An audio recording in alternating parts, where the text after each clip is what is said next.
तूही रे माझा मितवा ह्या मालिकेच्या पुढील काही येणाऱ्या भागांचे अपडेट जाणून घेऊया आपल्या आजच्या या व्हिडिओमध्ये.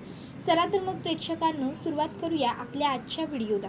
तर आपण इथे पाहणार आहोत की कशा पद्धतीने आता इकडे रमाकांत राजे शिर्के सुटून आल्यामुळे आता इकडे वल्लरी आणि उदयकांत काकाला मात्र चांगलीच किंमत चुकवावी लागणार. तर दुसऱ्या बाजूला आता इकडे नम्रता ही आकाशचं स्वतःवरचं प्रेम सिद्ध करून पाहण्यासाठी एक नवीन कट रचणार. आता नेमकं काय काय आणि कसं कसं घडतं या सर्व गोष्टींचे अपडेट आपल्या व्हिडिओमध्ये सविस्तर पाहूया. तर इथे आता सध्या आपण पाहतोय की इकडे जो रमाकांत आहे त्याची आता सुटका व्हावी यासाठी तो प्रार्थना करतोय की काहीतरी व्हायला हवं आणि त्याचवेळी आता चमत्कार घडतोय.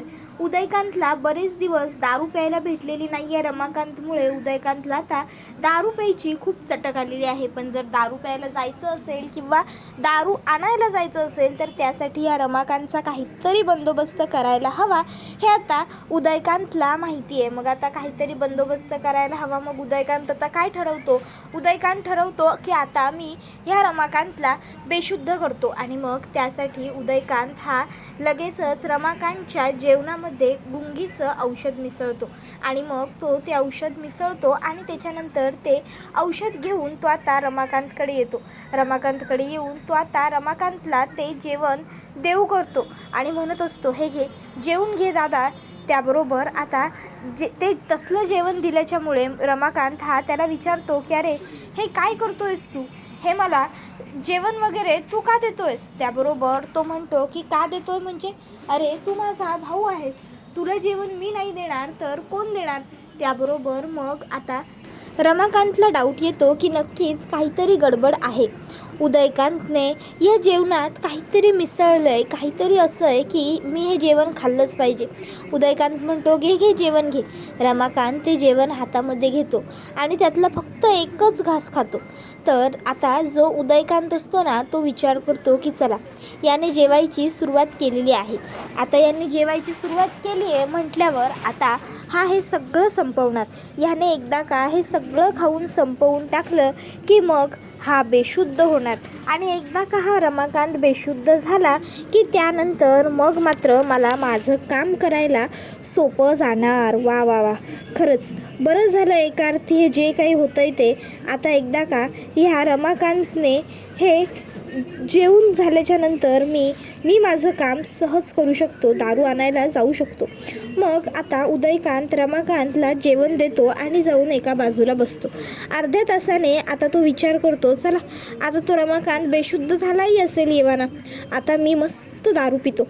आणि मग तो मूर्ख माणूस रमाकांत बेशुद्ध झालाय का नाही हे न तपासताच तिकडनं दारू प्यायला निघून जातो. तर दुसऱ्या बाजूला रमाकांतने ते सगळं जेवण खाल्लेलंच नसतं ना, कारण त्याला डाऊट तर आलेला असतोच. पण त्याचबरोबर उदयकांतने औषध मिसळताना सुद्धा औषध व्यवस्थित मिसळलेलं नसतं. काही ठिकाणी औषध मिसळलं गेलेलं असतं तर कुठे कुठे औषधच नसतं. मग त्याच्यामुळे आता जेव्हा रमाकांत ते जेवण जेवतो तेव्हा रमाकांतला काहीच होत नाही.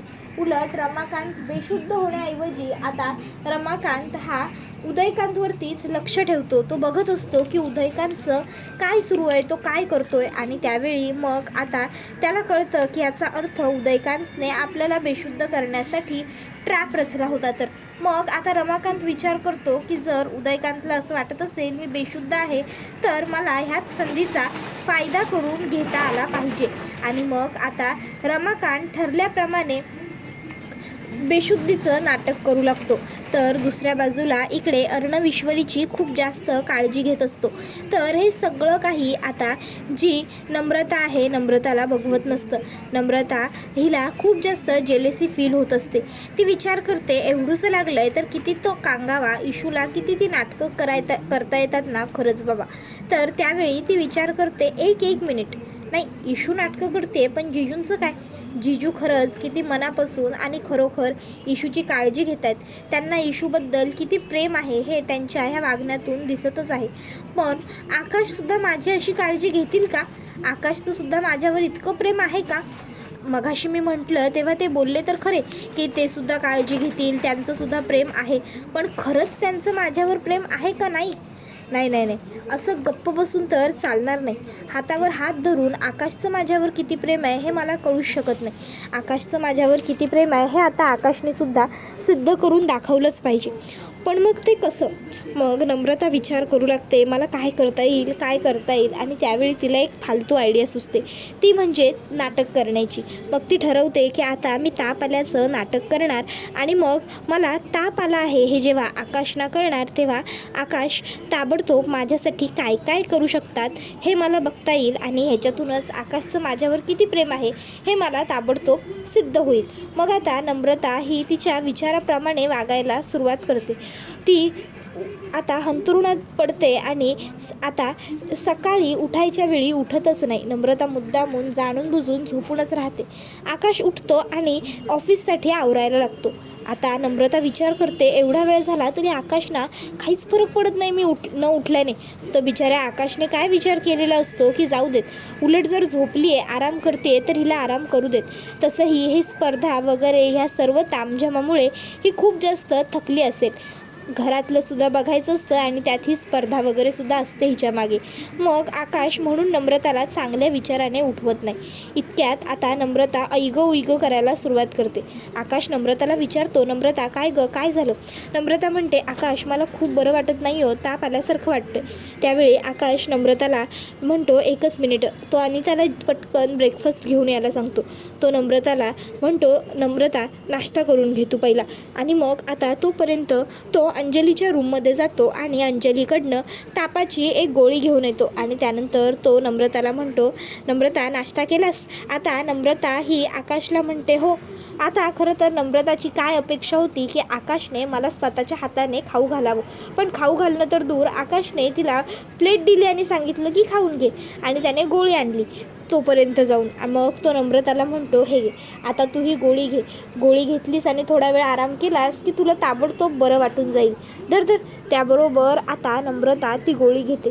गोळी घेऊन झाल्याच्या नंतर मग आता आकाश म्हणतो, बरं नम्रता आता चल पड तू, रिलॅक्स हो, चांगला आराम कर, मी ऑफिसला जातो. नम्रता म्हणते, आकाश अहो आज मला बरं नाही आहे. आकाश म्हणतो, हो नम्रता मला कळतं आहे, पण आता मी मेडिसिन दिली आहे ना, तुला बरं वाटेल. माझी आज खूप महत्त्वाची मीटिंग आहे, मी गेलं पाहिजे.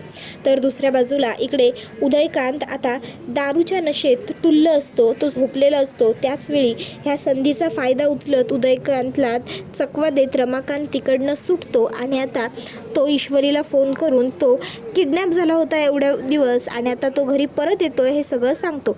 ईश्वरी लवकर या बाबा तुम्ही, आम्ही वाट बघतोय तुमची असं म्हणत राहते. त्याच्यानंतर मग रमाकांत फोन कट करतो आणि आता रमाकांत हा शेवटी घरी पोहोचलेला असतो. रमाकांतला घरी आलेलं पाहून वल्लरीच्या पायांखालची जमीनच सरकते. ती विचार करते की अरे ह्याला तर आम्ही किडनॅप करून ठेवला होता. उदयकांतला मी याच्यावरती बारीक लक्ष ठेवायला सुद्धा सांगितलं होतं. मग हा रमाकांत इकडे काय करतोय? जर याने चुकून जरी ईश्वरी अर्णवसमोर तोंड उघडलं तर संपलं. ईश्वरी अर्णवच काय, ह्याने इतर कोणासमोर जरी तोंड उघडलं ना तरी संपलं, सगळं संपलं. सगळं मुसरकेरात हे केलेली सगळी मेहनत वाया जाणार, काहीही कसलाही उपयोग राहणार नाही. पण आता करायचं तर करायचं काय? ह्या रमाकांतला इकडे बाहेर पडण्यासाठी तो उदयकांत कुठे गेला होता, कुठे जाऊन मेला होता. त्या उदयकांतला तर मी ना आता सोडणारच नाही. त्या उदयकांतकडे चांगलं बघते. आणि मग वल्लरी ही म्हणजे खूपच प्रश्न स्वतःच्या मनाला विचारत असते. तर त्याचवेळी दुसऱ्या बाजूला अर्णव, इशू, मामा, मामी, आकाश, नम्रता सगळेच त्या ठिकाणी आलेले असतात. घरातली सगळी माणसं आता त्याला विचारू लागतात की पण ही सगळी अवस्था तुमची झाली कशी, तुम्ही कुठे होतात एवढे दिवस? त्यावेळी आता रमाकांत काही सांगायला जाणार इतक्यात वल्लरी म्हणते, अरे मुलांनो तुम्हाला स्पर्धेला निघायला उशीर होतोय ना, आज तुम्ही आधी स्पर्धेला जाऊन या, नंतर बघू हे सगळं आपण. त्यावेळी मग मात्र आता लगेचच इकडे सगळे म्हणतात की हो बरोबर आहे, आज स्पर्धेचा शेवटचा राऊंड आहे, किमान आज तरी आपण सगळ्यांनी वेळेवर तिकडे हजर व्हायला हवं. अर्णव आणि ईश्वरीला आजी म्हणते, तुम्ही दोघांनी वेळेवर हजर व्हा रे, प्रत्येक वेळी तुमची एंट्री लेट होते आणि त्यामुळे आम्हा घरातल्या सगळ्यांना टेन्शन येऊन राहतं.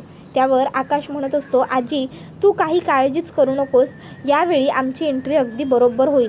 त्यानंतर ईश्वरी आणि अर्णव हे दोघंही जण त्या स्पर्धेच्या ठिकाणी जायला निघालेले असतात. जाताना सर्वजण ईश्वरीचं खूप कौतुक करत म्हणतात, ईश्वरी आतापर्यंतचे 3 राऊंड जिंकून दाखवलेस, पुढचा सुद्धा राऊंड तू जिंकशील. त्यावर ईशू म्हणते, आजी 3 नाही, अहो 2च जिंकले. त्यावर आजी सांगतात की अगं पुढचे 2 राऊंडसुद्धा तूच जिंकणार याची आम्हाला खात्री आहे. त्यानंतर स्पर्धेच्या ठिकाणी ती लोकं पोहोचलेली असतात. आता तिथे पोहोचल्याच्या नंतर जेव्हा त्यांना तयार व्हायला वेळ दिला जातो त्यावेळी नम्रता ही आकाशबरोबर फार काही चांगलं वागत नसते, व्यवस्थित बोलत नसते. आता नम्रता ही आपल्याबरोबर बरोबर बोलत नाही आहे, व्यवस्थित आपल्याकडे बघतही नाही आहे. ही गोष्ट आकाशच्या लक्षात आल्यामुळे मग आकाश नम्रताला विचारतो, नम्रता काय झालं आहे? मी मगापासून नोटीस करतो आहे, मी तुझ्याबरोबर बोलण्याचा खूप प्रयत्न करतो आहे, मी तुझ्या मागे पुढेही आहे, पण तरीही तुला काही माझ्यासाठी वेळच नाही आहे. तू माझ्याकडे साधं एकदा बघतसुद्धा नाही आहेस. काय झालं आहे? तू नाराज आहेस का? तुला बरं वाटत नाही आहे का अजूनही? त्यावेळी नम्रता म्हणते, नाही बरी आहे मी, मला काय धाड भरली आहे. त्यावर आकाश म्हणतो, नम्रता अगं असं काय बोलते आहेस तू हे? त्यावर नम्रता म्हणते, मग मी कसं आणि काय बोलू आकाश, ते तुम्हीच सांगा ना मला. आकाश तुम्ही म्हणाला होतात की तुम्ही माझी काळजी घ्याल, तुम्हीसुद्धा मला जिजूंसारखं जपाल, तुमचंसुद्धा माझ्यावर खूप प्रेम आहे, पण मला तर तसं काहीही जाणवलेलंच नाही आहे. जेव्हा मला ताप आला होता, जेव्हा मला तुमची गरज होती, तेव्हा तुम्ही काय केलं आकाश? तुम्ही मला काहीतरी बेसिक नाश्ता खायला दिलात पोह्यांचा आणि गोळी एक दिलीत आणि म्हटलात की आराम कर आणि तुम्ही ऑफिसला निघून गेलात. आकाश या सगळ्याला काय अर्थ आहे? तुम्ही माझ्यासाठी घरी थांबला असतात तर काय झालं असतं एवढं? आकाश म्हणतो, नम्रता अगं खूप महत्त्वाचं काम होतं, हजारो लाखो रुपयांचं नुकसान झालं असतं, तुला चाललं असतं का आपल्या कंपनीचं एवढं मोठं नुकसान झालेलं? नम्रता म्हणते, आकाश आपल्या नाही, अर्णव जिजूंच्या कंपनीचं एवढं मोठं नुकसान झालं असतं. तुम्ही एक एम्प्लॉई आहात ना तिथे, मग तुमच्या फॅमिलीला बरं नसल्यावर तुम्ही तुमच्या फॅमिलीसाठी सुट्टी घेणं हे तुमचं कर्तव्य नाही आहे का? त्यांची काळजी घेणं ही तुमची जबाबदारी नाही आहे का? त्यावर आकाश म्हणतो, आहे ना, पण त्याचबरोबर जर तू म्हणतेस की मी एक एम्प्लॉई आहे तर माझ्या कंपनीला फायदा करून देणं हे सुद्धा माझंच काम आहे नम्रता, आणि म्हणूनच मला यायला नाही जमलं, कळलं ना? आणि महत्त्वाचं म्हणजे तुझी तब्येत एवढी खराब झालेली नव्हती. नम्रता आता आकाशबरोबर भांडायला लागते त्या विषयावरती. तर दुसऱ्या बाजूला इकडे जी वल्लरी असते, वल्लरीला रमाकांतच्या येण्यामुळे खूप त्रास झालेला असतो, टेन्शन आलेलं असतं, कळत नसतं काय करावं. वल्लरी विचार करते, पहिला तर हा उदयकांत कुठे गेलाय, काय करतोय हे मला बघायला हवं, पुन्हा तर हा मला फसवून कुठे गेला नाही आहे ना. मग आता वल्लरी लगेचच उदयकांतला कॉल करते आणि मग आता ती उदयकांतला म्हणत असते की काय रे, कुठे कुठे दारूच्या नशेत लोळत पडलायस? त्यावर उदयकांत म्हणतो, ए वल्लरी नीट बोल. त्यावर वल्लरी म्हणते, ए गाढवा पहिला शुद्धीवर ये मूर्खा, काय सांगितलं होतं मी तुला त्या रमाकांतवरती बारीक लक्ष ठेवायला सांगितलं होतं ना, तू बघितलंयस का तू किती मोठा गोंधळ घातलायस तो? त्यावर तो म्हणतो की वल्लरी काय झालं, नीट बोल माझ्याशी. त्याबरोबर वल्लरी म्हणते, अरे दलिंद्रा नीट बोलण्यालायक तू काही ठेवलं आहेस का? अरे तुझ्यामुळे तो रमाकांत सुटला आणि आता तो सुटला तर सुटला, वरून घरी परत आलाय. आता त्या ईश्वरी आणि अर्णवला सध्या स्पर्धेची गडबड आहे म्हणून त्यांनी त्या रमाकांतकडे फारसं लक्ष दिलेलं नाही आहे, पण आता एकदा का आज त्यांच्या स्पर्धेचा शेवटचा राऊंड पार पडला की मग सगळं संपेल. मग त्या ईश्वरी अर्णवकडे वेळच वेळ असेल, मग लगेचच त्या ईश्वरीच्या आतला डिटेक्टिव्ह जागा होईल आणि ती त्या रमाकांतकडे चौकशा करायला सुरुवात करेल की तू कुठे किडनॅप झालास, कसा किडनॅप झालास, कोणी किडनॅप केला वगैरे वगैरे, सो अँड सो. मग त्यावेळी आपली नावं पुढे येतील, मग आपण काय करायचं आहे? त्यावेळी हे सगळं ऐकून आता उदयकांतसुद्धा घाबरतो. उदयकांत म्हणतो, मला कळलंच नाही तो रमाकांत माझ्या हातून कसा निसटला. मी त्याला गुंगीचं औषध दिलं होतं आणि त्यानंतर मगच दारू प्यायला घेतली होती. वल्लरी म्हणते, वाटलंच दारू दारू दारू. अरे गाढवा, त्या दारूमुळेच हे सगळं घडलेलं आहे, कळलं का तुला? आता एक काम कर, जेलमध्ये सुद्धा जाताना आहे ना दारूचे 4-5 खंबे घेऊन जा. नाही, कारण काय आहे ना, तिकडे कोणी तुला दारू देणार नाही आहे ना, तिकडे तुलाच दारू घेऊन जावी लागणार आहे. दारू पी आणि दगिडी फोड, दारू पी आणि चक्की पीस, चालेल ना? त्यावर उदयकांत म्हणतो, ए वल्लरी जास्त बोलू नकोस. त्यावर वल्लरी म्हणते, नाही आता बोलत मी नाही आहे, आता बोलणार रमाकांत, सगळं रमाकांत खरं सांगणार, ओकून टाकणार गरळ सगळी आणि त्यानंतर मग आपण जेलमध्ये जाणार, मग तिकडे सगळं घडणार, कळलं ना? त्याबरोबर हा व्हिडिओ इथेच संपतो. व्हिडिओ आवडला असेल तर व्हिडिओला लाईक करा. चॅनलवर नवीन असाल तर चॅनलला सबस्क्राईब करा आणि बेल आयकॉन आठवणीने प्रेस करा, जेणेकरून तुम्हाला पुढच्या प्रत्येक व्हिडिओचं नोटिफिकेशन मिळत जाईल आणि सर्व व्हिडिओंचा आनंद हा अगदी उत्तम पद्धतीने घेता येईल. चला तर मग प्रेक्षकांनो, आजच्या पुरतं इथेच थांबूया. पुढचा व्हिडिओ येईपर्यंत या व्हिडिओचा छान पद्धतीने आनंद घेत राहा. तुम्हाला ही मालिका कशी वाटते हे आम्हाला कमेंटमध्ये नक्कीच सांगा. पुढचा व्हिडिओ येईपर्यंत या व्हिडिओचा आनंद घेत राहा. टाटा, बाय बाय, धन्यवाद. Take care all of you.